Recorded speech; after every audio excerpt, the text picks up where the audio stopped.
tranquilos e serenos, agradecendo a oportunidade de mais uma vez estarmos aqui reunidos neste canal para aprender um pouquinho mais e refletir sobre a doutrina dos Espíritos, o ensinamento do Mestre Jesus.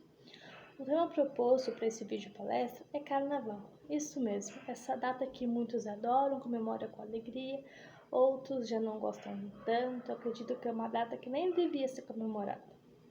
E outros que aproveitam para rever as famílias, os amigos, conhecer novos lugares, novas pessoas. E há aqueles que ainda dizem que é uma festa pagã. E aí eu já convido todos vocês a utilizarem o crivo da razão, a fé raciocinada, como nos orientava Allan Kardec, e não acreditar na primeira coisa que ouvimos. E então buscar, conhecer, compreender, para até passar a informação mais completa para outras pessoas. Bom, se a gente for pesquisar, se engana quem acredita que o Carnaval teve seu início aqui no Brasil. O Carnaval teve início na Babilônia, onde prisioneiros se vestiam de reis, se alimentavam como eles, e assim tinham um dia diferente de todo o seu costume, se sentindo superiores do que realmente eram naquele momento. E no seu início, o Carnaval tem uma relação com o catolicismo, onde seus fiéis, antes da Quaresma, que é o período onde muitos diminuem ou até reduzem o consumo de carne e de alcoólicos, eles faziam um dia chamado Carnavale, onde consumiam as carnes e as bebidas como uma despedida desse hábito, perante esses 40 dias. E daí surge o termo Carnaval, como conhecemos aqui no Brasil e fazemos essa linda festa reconhecida mundialmente. Mas a doutrina espírita com isso? A gente pode comemorar?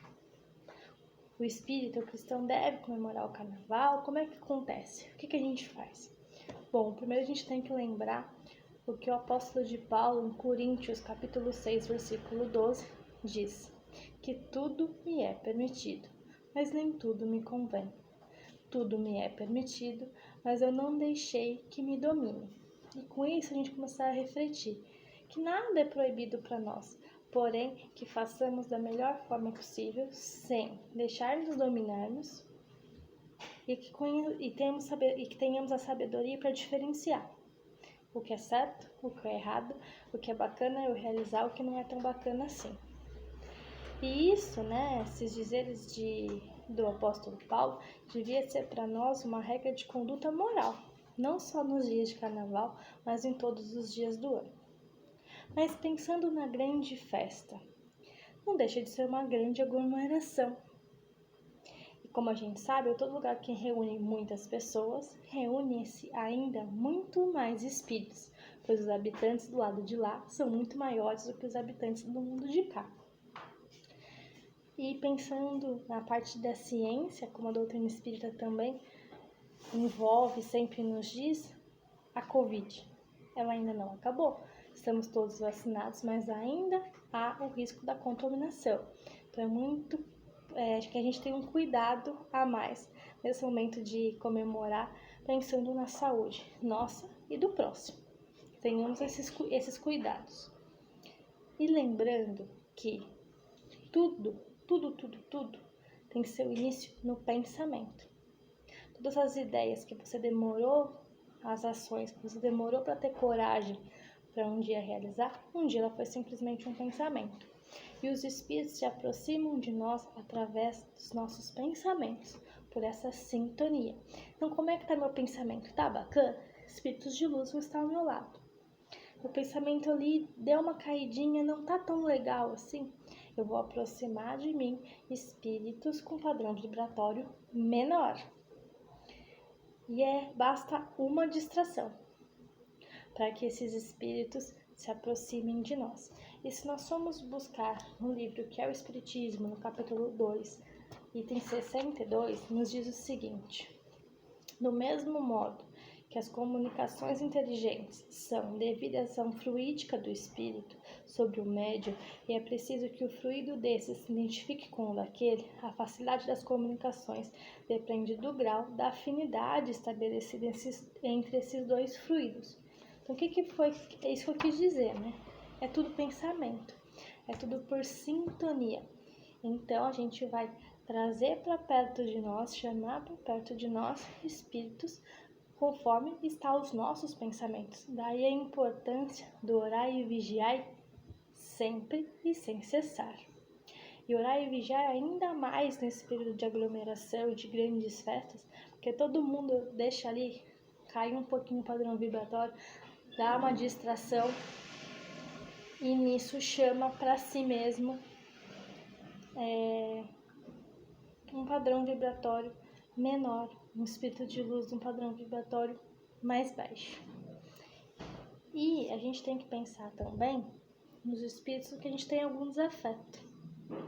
Será que nesse momento que a gente abaixa um pouco a guarda, eles se aproveitam para se aproximar de nós? Vamos ver o que o Livro dos Espíritos nos diz a respeito, na questão 531. A malevolência dos seres que nos fizeram mal sobre a terra se extingue com a vida corporal frequentemente. Eles reconhecem a sua injustiça e o mal que fizeram, mas frequentemente também eles vos perseguem com sua animosidade, se Deus o permite, para continuar a vos experimentar. Então a justiça divina está a todo momento, não é verdade? Então que a gente reflita sobre isso, nos mantemos cada vez mais vigilantes. E isso que eu falei aqui não vale só para o período de carnaval, para todos os dias de nossa vida, independente, tá? E principalmente em grandes aglomerações, em grandes comemorações, onde há um grande número de pessoas ao nosso lado. Então, quer dizer que eu não posso me divertir? Pode, mas cabe uma reflexão antes. Eu estarei vigilante aos meus pensamentos? Se sim, vá tranquilo. Se está em dúvida, é bom se fortalecer antes, fazer uma prece. Então, que cada um aproveite o carnaval à sua maneira. Seja nos blocos, nos desfiles, com a família, oportunidade de estudo, sozinho, oportunidade de reflexão. O importante é que sejamos vigilantes e bem com nós mesmos, com o pensamento sempre no bem. E lembrando sempre do que Paulo de Tarso nos disse. Tudo me é permitido, mas nem tudo me convém.